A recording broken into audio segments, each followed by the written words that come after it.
ঈদের নামাজের ব্যাপারে যদি বলতে হয়, এটা বাধ্যতামূলক।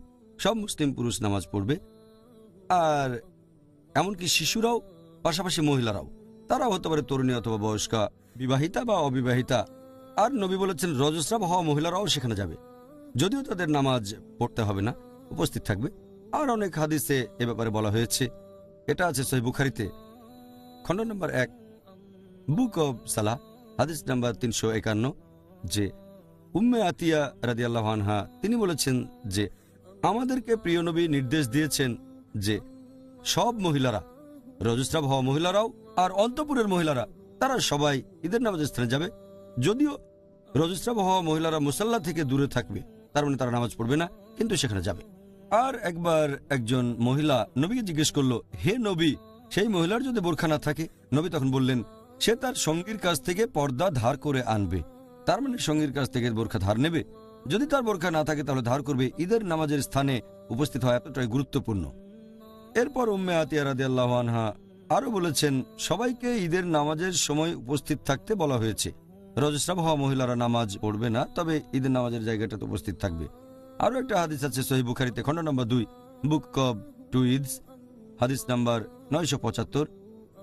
ইবনে আব্বাস রাদিয়াল্লাহু আনহু বলেছেন যে যখন তিনি ছোট ছিলেন তখন একবার নবীর সাথে ঈদের নামাজ পড়েছিলেন। তিনি বলেছেন তার মনে নেই ঈদুল আজহা না ঈদুল ফিতর ছিল সেটা। নামাজ শেষ হওয়ার পরে নবী খুতবা দিলেন। তারপর তিনি মহিলাদের উদ্দেশ্যে বিভিন্ন উপদেশ দিলেন আর বললেন যে মহিলাদের দান করা উচিত। আরেকটা হাদিস আছে সহিহ বুখারীতে, খণ্ড নম্বর 1, বুক অব মেনসেস, হাদিস নাম্বার 324।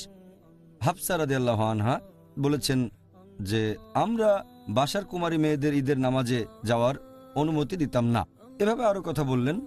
তখন এক মহিলা আসলো আর সে বলল যে আমার বোন আমাদের নবীর একজন সাহাবীর স্ত্রী, আর যুদ্ধের সময় আমরা লড়াইয়ের ময়দানে যোদ্ধাদের সাহায্য করতাম। এভাবে বলে গেল।